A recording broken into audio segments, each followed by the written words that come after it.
Developing overnight, Lakewood Police is investigating a fatal hit-and-run crash. Sky 9 is over the area where this happened. Right now, this happened around 1 o'clock early this morning on 14th Avenue and Carr Street. That is near the Walmart on Colfax and Wadsworth. Police have not said if they're still looking for someone, but we are working to find that information out. And once we learn more, we will keep you updated. Right now, CBI and Denver police are asking for your help finding a missing Indigenous woman. Sophia LeClaire was last seen yesterday on South Quebec Way in Denver. Police say she has a tattoo on her right hand of a blue-colored skull with a pink bow. Sophia's hair is currently a red-maroon color. If you see her or know where she is, call police. A federal judge in Colorado is trying to decide if a Castle Rock church can override zoning restrictions and temporarily house the homeless on their property. The Rock Church is suing to resume a temporary shelter program for 2 RVs parked on the church lot. The town of Castle Rock ordered the shelters to shut down after a complaint saying that the only shelter the church can provide on its property is a pastor's home. The church's lawsuit claims that it is a violation of federal law prohibiting land use regulations that significantly interfere with religious beliefs. Our partners at Colorado Politics were in federal court this week where a judge seemed hesitant to buy that agreement.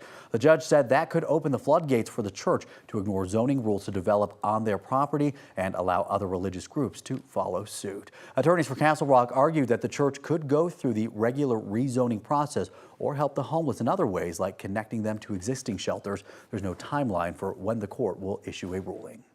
If a proposed merger between Kroger and Albertsons goes through, 91 grocery stores in Colorado would be sold. The list includes mostly Safeways and a few Albertsons. Kroger and Albertsons announced the nearly $25 billion proposed merger in October of 2022.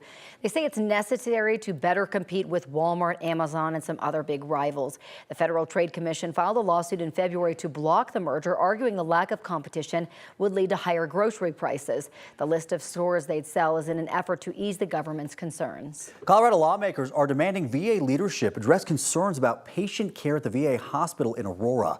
Senators Michael Bennet and John Hickenlooper and Congressman Jason Crow sent a letter to them this week. This is in response to recent reports from the Inspector General. One found staffing shortages led to more than a year-long pause on heart surgeries. A separate investigation also found leadership at the VA Eastern Colorado healthcare system created a, quote, culture of fear that compromised patient safety. None of the administrators mentioned in the report are still with the healthcare system. The lawmakers are asking for a response by next month. New this morning, Colorado State Patrol has issued thousands of tickets for seatbelts, and we're only halfway through the year. 9 News reporter Brianna Fernandez joins us live from Jefferson County. Brianna, troopers are hoping to drive that number down. Yeah, so Colorado State Patrol says that they've already issued more than 5,000 tickets. And now, while that may seem like a lot, they say they compared it to previous years, and they've noticed that people are buckling up just a tad bit more this year. So take a look at your screen here, some stats from Colorado State Patrol. So since 2021, Colorado State Patrol has handed out more than 10,000 seatbelt tickets each year. In 2021, more than 14,000 tickets were issued.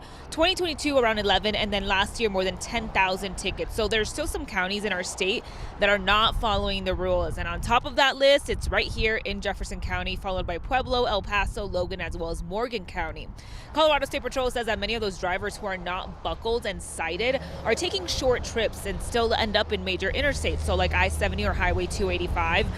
Troopers have seen drivers go from one exit to the other, going 70 plus miles per hour without a seatbelt. Cars are designed to keep you safe while you're inside that car, but part of that safety mechanism is in fact the seatbelt. And all those safety components have to work together. If you're not wearing your seatbelt, it doesn't matter how safe the rest of your car is, it all has to work together. Yeah, so Colorado State Patrol tells me that troopers will be doing these seatbelt violations. They're actually going to have more troopers out on those top 5 counties that I mentioned, one of them here being Jefferson County. They say that if you do get caught driving without a seatbelt, that's going to be an $80 violation, so a ticket plus a 2-point violation for your license. So definitely buckle up, especially here in Jefferson County, where you're going to see a lot more troopers up and down I-70. For now, I'm live here in Jefferson County. Brianna Fernandez for 9 News. Gotta wear that seatbelt. Brianna, thank you. It is now 6:06, and today opening statements are set to take place in New Mexico for the trial of actor Alec Baldwin. Yesterday, a panel of 12 jurors and 4 alternatives were chosen. Baldwin is charged with felony involuntary manslaughter after he was accused of pointing a revolver at cinematographer Helena Hutchins during a rehearsal on the movie set. If he is found guilty, he could get up to 18 months in prison. Supreme Court Justice Sonia Sotomayor's security detail shot an armed man during an attempted carjacking in Washington. 2 deputies were on security detail for the justice last Friday when a man approached them and pointed a gun. One of the officers pulled out their department-issued gun and shot the man 4 times, hitting him in the mouth. The man was arrested and taken to the hospital. A new poll released this week shows Americans don't think college is worth the commitment. The poll shows the confidence in the cost and value of college has dropped steadily over the last 10 years. Only 36% of adults claim to have a lot of confidence in higher education, and experts say lower enrollments at colleges could hurt labor shortages in different fields.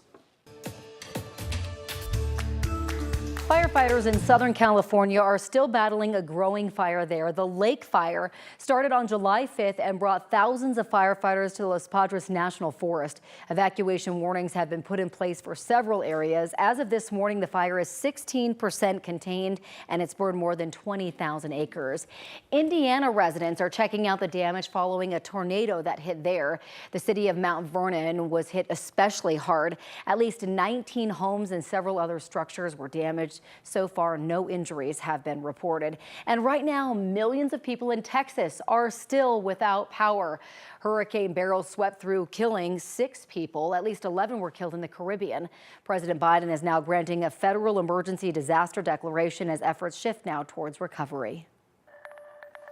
And one thing to know about your weather, the big story for us here in Colorado will be the heat shifting into our area as this ridge of high pressure shifts off to the east. That is going to bring us hot and dry weather as we head into the weekend. We are talking triple-digit heat, not quite today. We got sunshine. Temperatures warming into the low 90s as we head into the afternoon.